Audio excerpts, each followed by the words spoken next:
Hello there, and welcome to this episode of Time of Reckoning. I want to start this video today by acknowledging the wisdom of those who have so exercised their judgment in wisdom to reappoint Professor Sir Hilary Beckles for his second term as Pro Vice Chancellor of the University of the West Indies. Over the last few months, his leadership and his management of the university came under severe scrutiny. And there were those who were hell-bent on removing him from his post.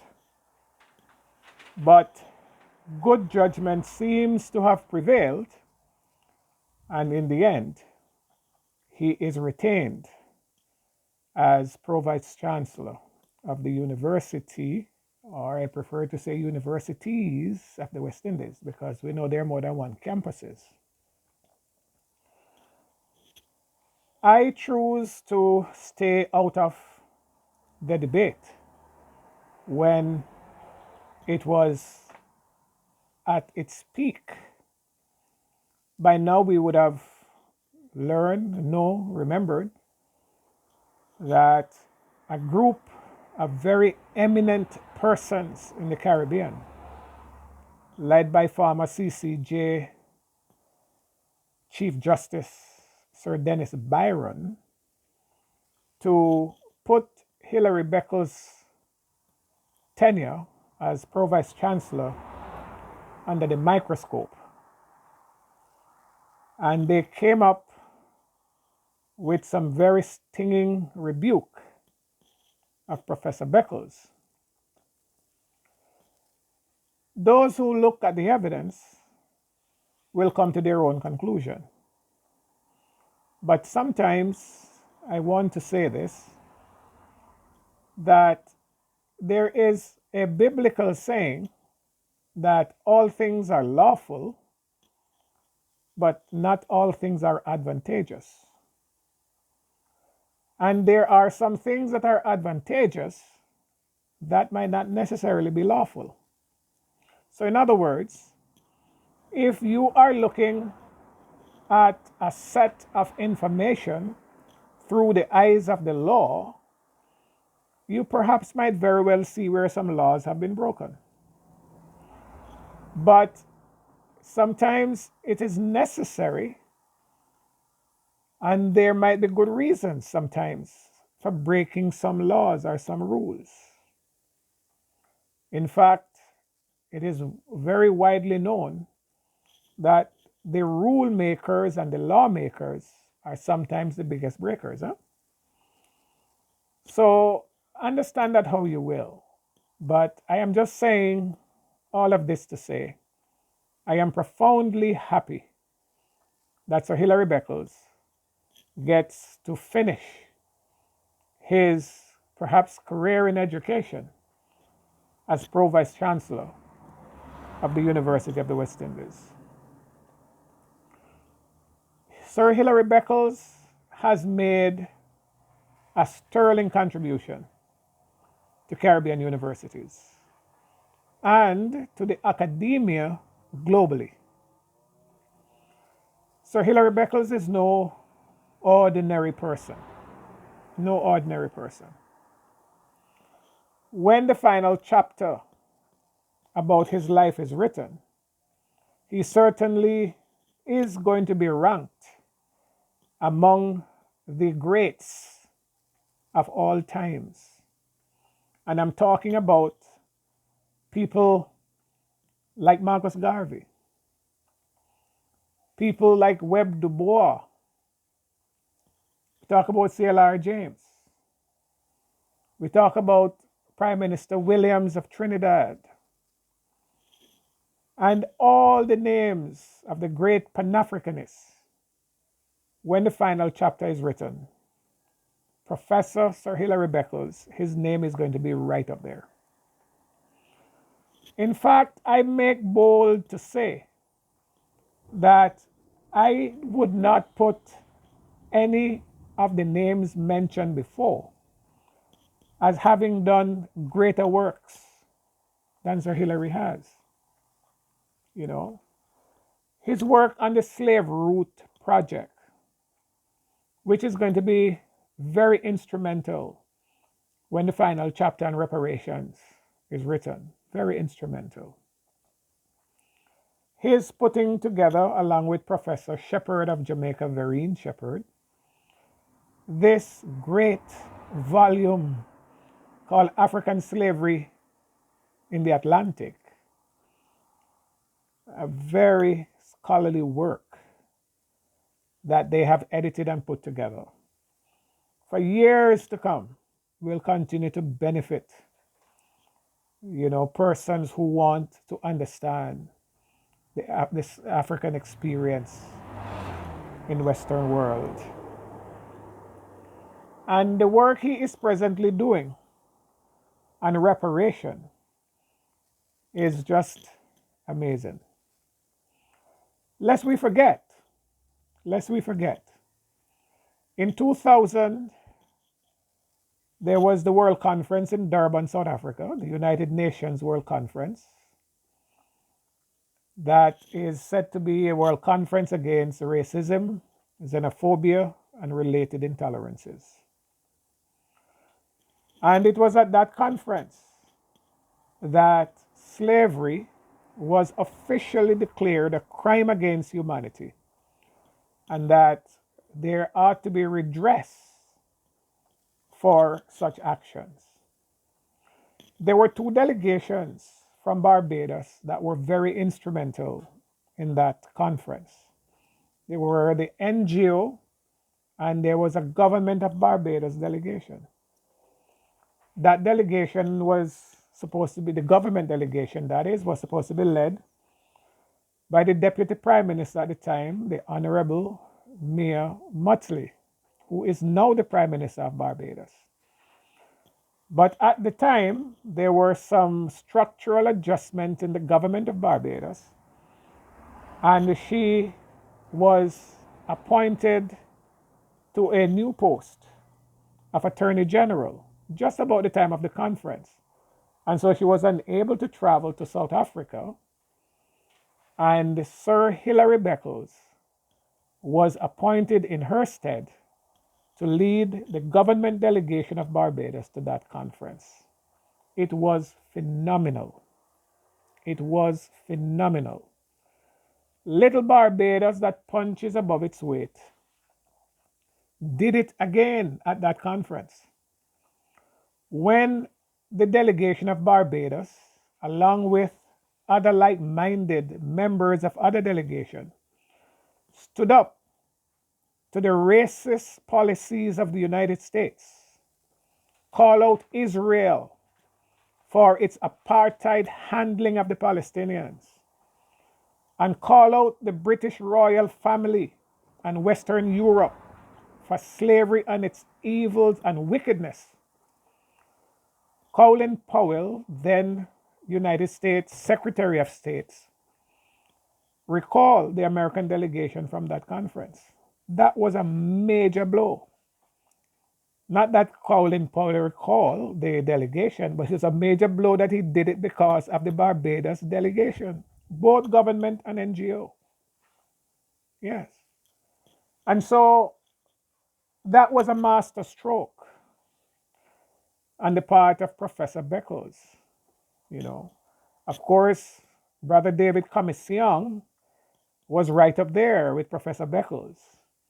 And the two brothers, along with many others from Barbados, did this region exceedingly proud. And we're proud of those brothers. But looking back at other activities of Professor Beckles, when he became principal of the University of the West Indies, The largest expansion in the history of Caribbean University took place under Hilary Beckles. The largest expansion. The most significant structural reforms took place under him, you know.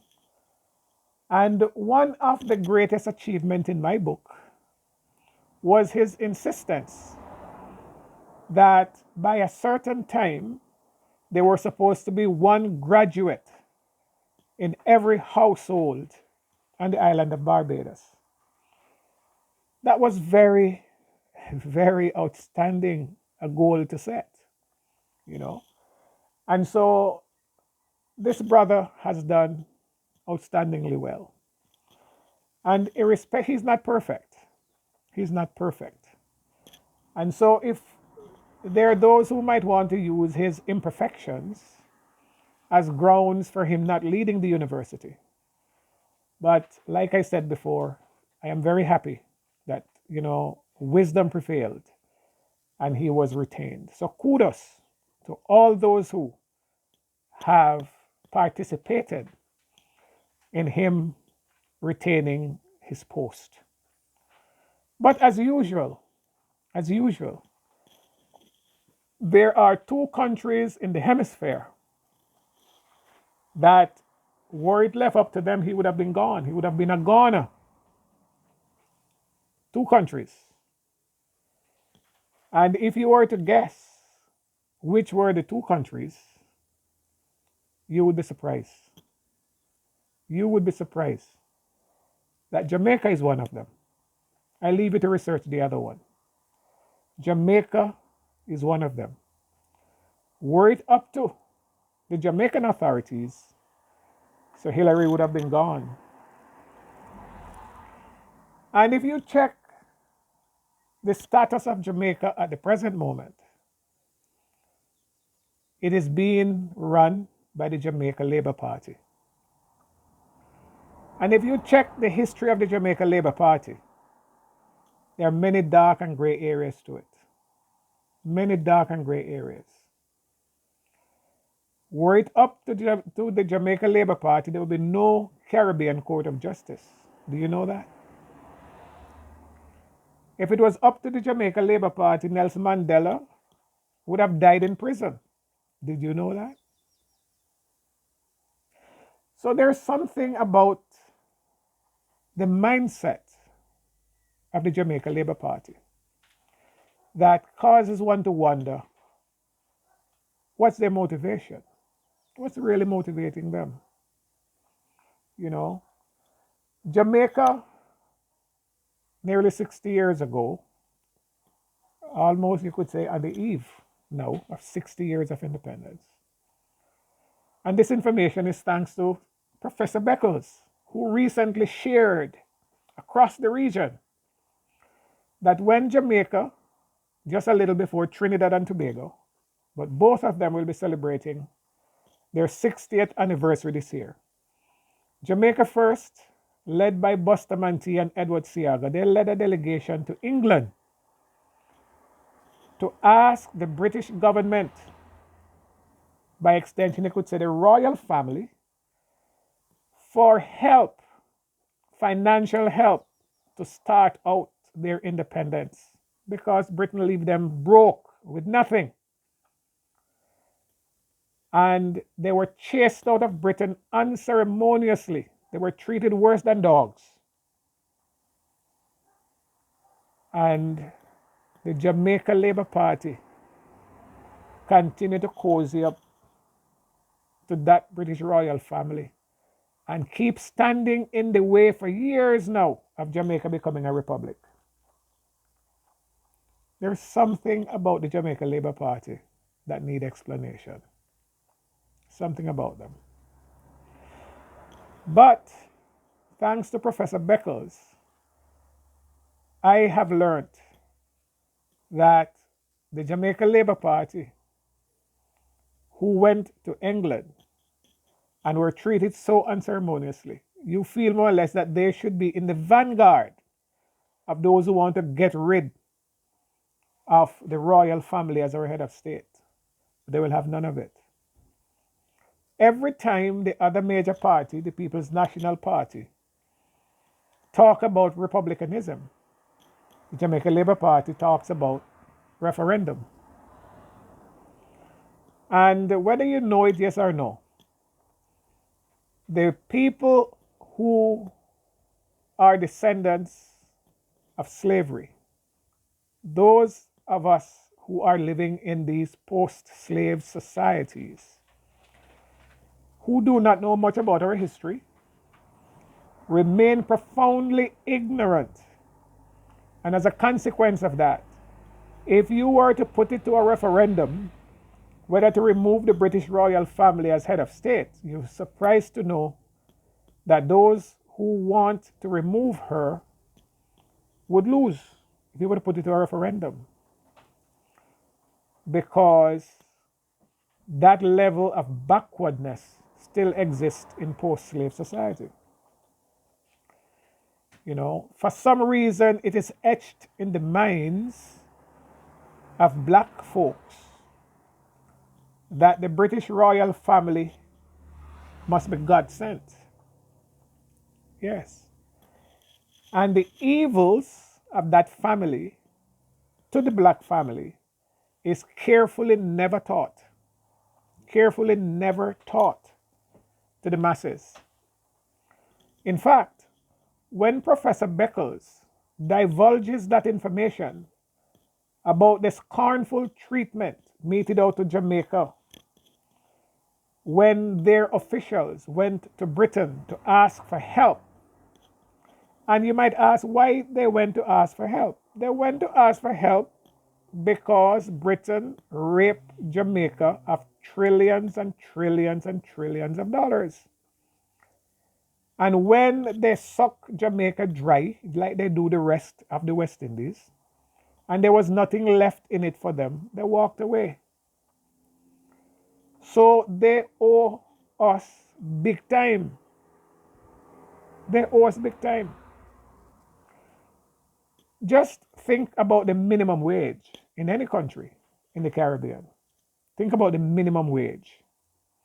The minimum wage represents the base rate for people who are employed to be paid. And so the lower end workers work for minimum wage. And minimum wage usually is never a livable wage.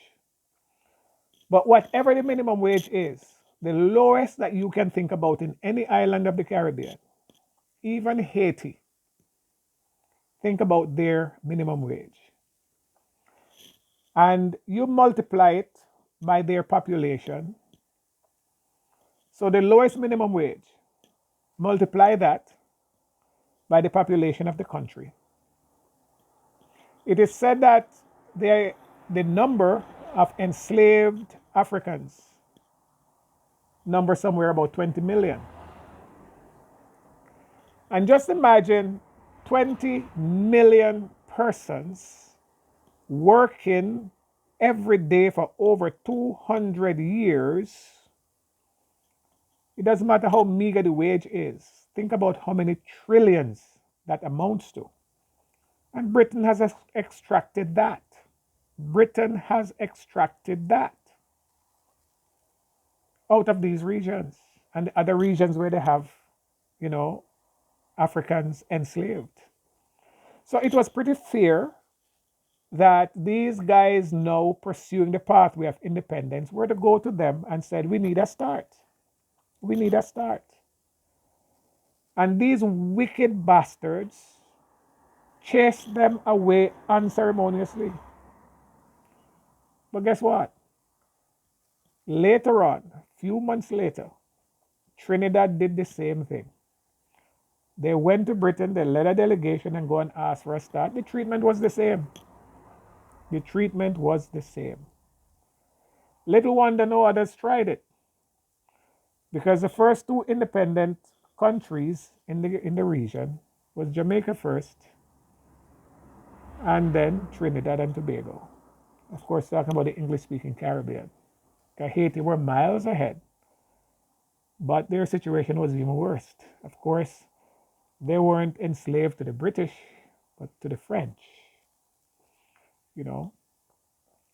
So I want to say congratulations to Mr. Beckles, and I truly commend him for the outstanding body of work that he has already done and that he continues to do. And there are a number of others who are working assiduously hard for redress, for redress, you know. One Pan-Africanist many years ago wrote a book about slavery and capitalism.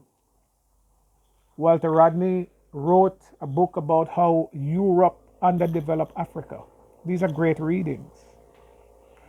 You know, capitalism and slavery. Of course, slavery was the precursor to capitalism. And when you think about it, they still closely resembles each other because the masses of people who work continue to have to fight capitalism for justice.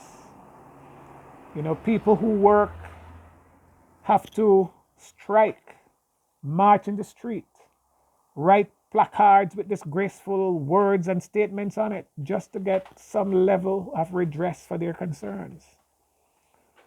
You know, there is a close similarity to capitalism and slavery, very close. If you leave it up to capitalism, every worker will be exploited, everyone. But thank God for labor unions that continue to represent the interests of workers. And so today, workers can fight easier to get some kind of justice. And so those brothers and sisters who are fighting in the vanguard for workers' rights, we respect you.